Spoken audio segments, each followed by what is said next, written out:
Covid फिर आने वाला है क्या? आप लोगों को कुछ खबर है?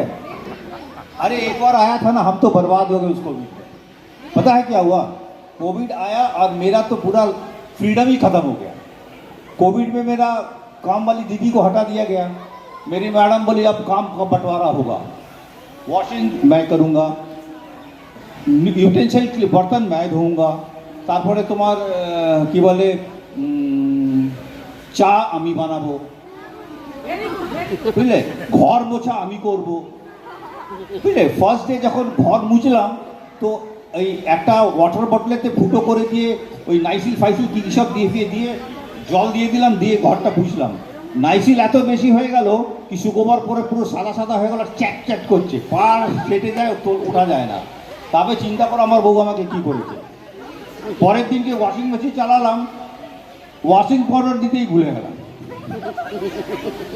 থার্ডে কি হয়েছে, চা বানাতে হবে আমাকে।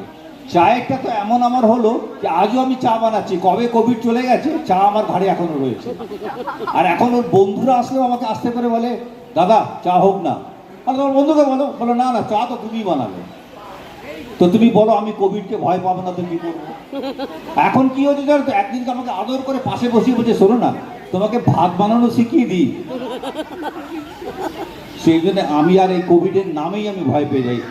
Thank you very much. আমাদের নেক্সট আর্টিস্ট আসছে অনন্যা সান্যাল।